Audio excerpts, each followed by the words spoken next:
It's getting frustrating. It's like my fourth take now of this video. For some reason, my phone keeps shutting off while I'm talking.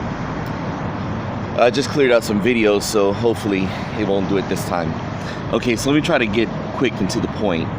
I want to talk about punching and not, you know, when martial artists generally know the same rules of punching. Some know a few more details than others, but there is the throwing of the punch, and there's the employment or the employing of the punch, the application of the punch, the use of the punch in fighting, right? So, and that's not so obvious.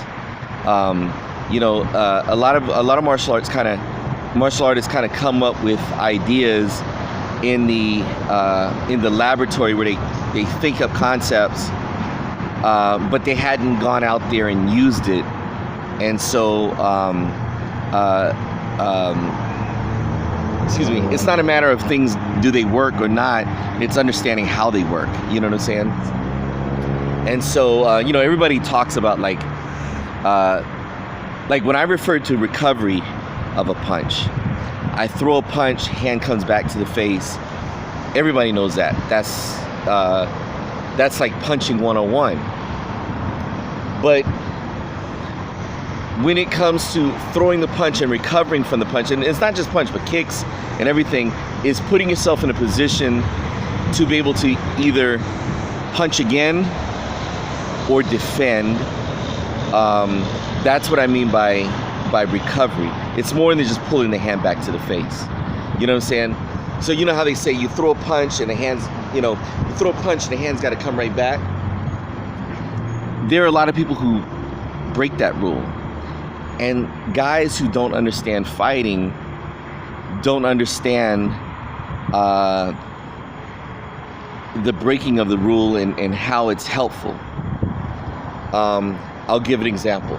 And just a quick thing, I want to go back to what I really wanted to talk about today. So I throw a jab and my hand comes back, but it comes down. Why did I put the hand down? I put the hand down because I want to throw a jab cross, right? Or a left hand, right hand.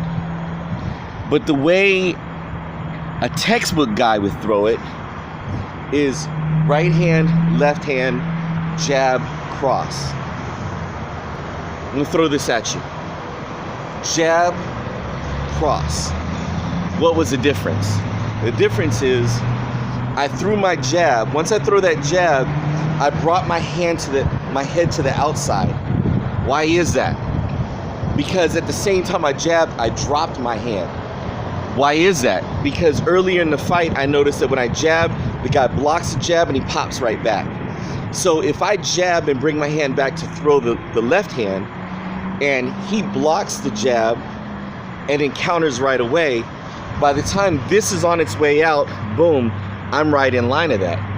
So what I do is I jab and I pull my head off the path of his counter. I drop my hand to get him to counter, boom, and then I counter from the outside. I throw my cross. So that is a jab cross. That's a 1-2, but that's a variation of the 1-2 that you kind of have to use it to understand not whether it works or not, but how it works. You know what I'm saying? So a 1-2 works.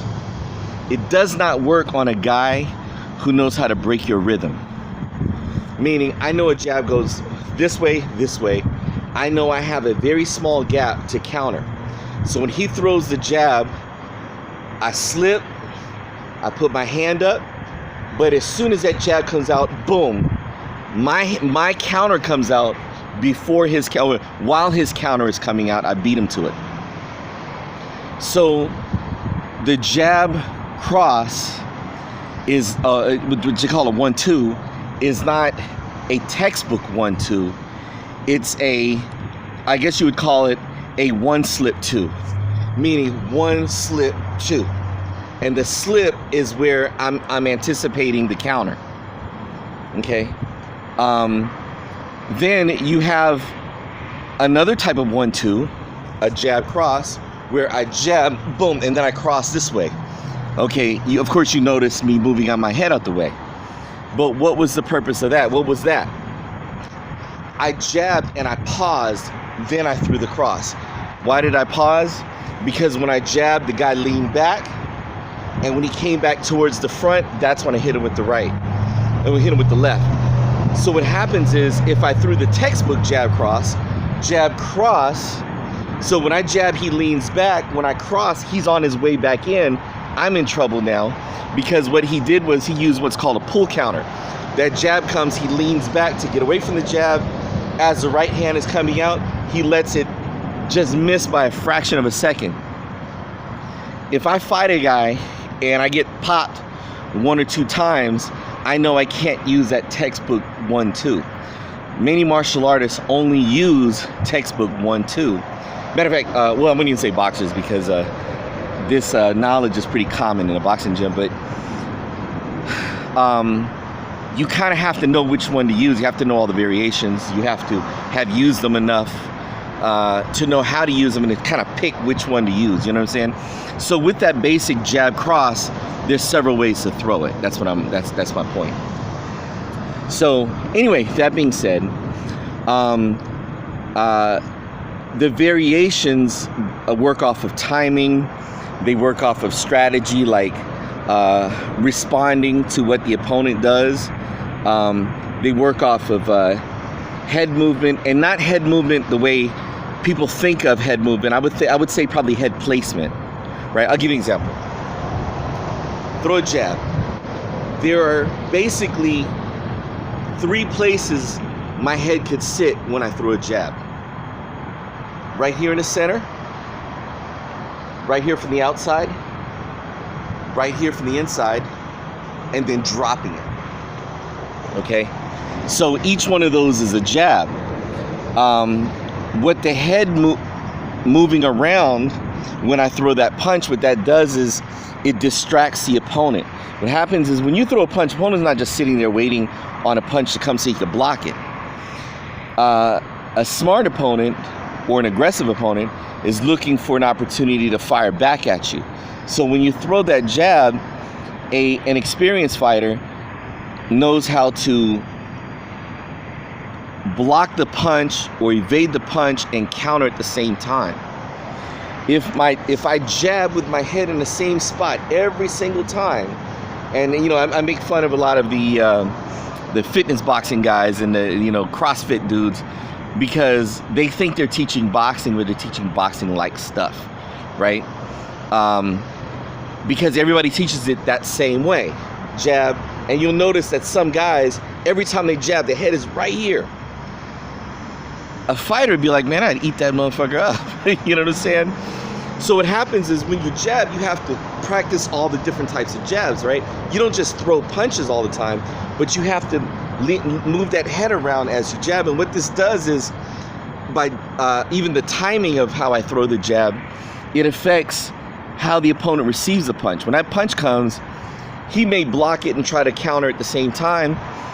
If you're moving your head around, he's basically firing off shots when you throw your shots and missing. And that's where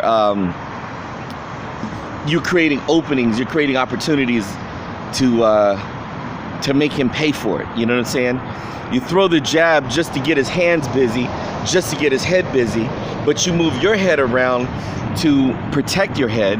That's one, protect your head, to put you in position for follow-ups, right? So a cross from this position is different from a cross from this position, is different from a cross from this position. So when I throw that second punch, on one hand I have the punch coming from here, I have the punch coming across, I have the punch coming straight down to the body, I have the punch coming up to the face, I have the punch coming from the outside over the shoulder. So you see what I'm saying? So there's like all these different factors. You know what I'm saying? That's the word I'm looking for. There's all these different variations. You know what I'm saying? These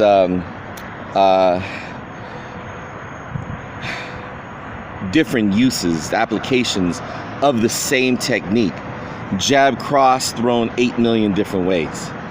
Okay, so that being said, when you practice your combinations, practice the hands part just so you get those down, because you really can't get enough of that. That's the foundation thing. Your punch can always get faster, stronger, more accurate, right? It can become more explosive. That's what we really want. We want more explosive. The opponent doesn't see it, boom, and then you let him have it. Certain techniques take a wind-up, like a hook. Take a wind-up. If you don't put a wind-up on a hook, if you don't chamber a hook or rotate your hip and then throw that hook, you're going to lose power. So the head placement sets you up for those things. You see what I'm saying? So kind of what I was saying about the hook.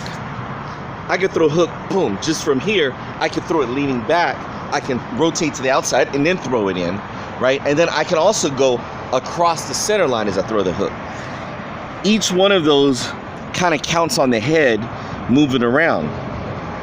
So say, for example, if I'm in an open position, I got my right hand in front, my opponent got his left hand in front, I want to hit him across the chin with the hook. It's kind of hard to do that when his right hand is up, then his shoulders is up here protecting, right? And I want my hand to come across that. So of course, what I do is I jab to slip down. Why am I doing this? Because I'm trying to get him to stick his left hand to catch me down here. If I can get him to throw his left hand down here, all I have to do is draw back, boom, and come right on top, right over top of that left hand. Because by leaning to the inside, I get my opponent to reach down to try to catch me, and then that hook comes right over the top. That's how I open up this line. It's more than just, because textbook in the right place, right here, I'm not gonna be able to hit his, it's not gonna be easy to catch his chin. Remember, throwing a punch up here, I don't care about that. I care about this. This is how I knock a guy out. So head placement puts you in a position to fire off from different angles.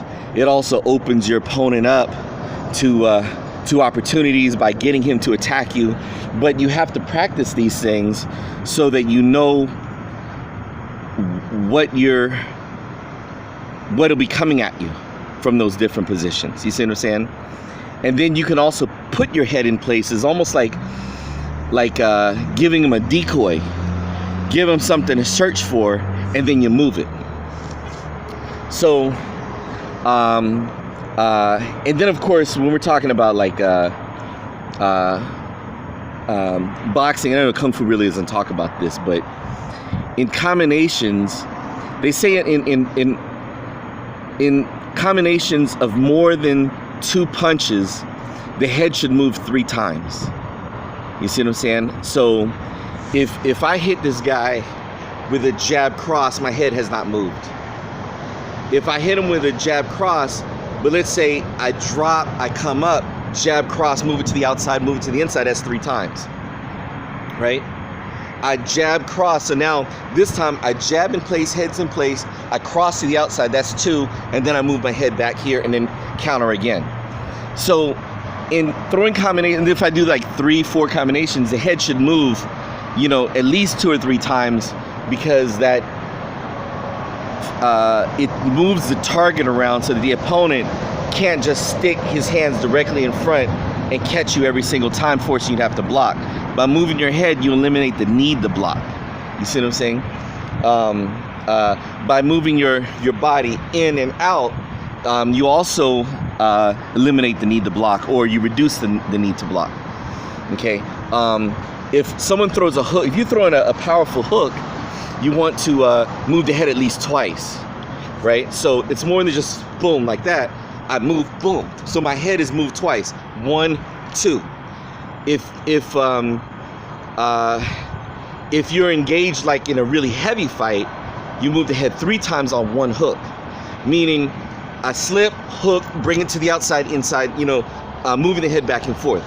Once I hit him, I drop, step to the outside, and this is off of 1 punch. What that does is it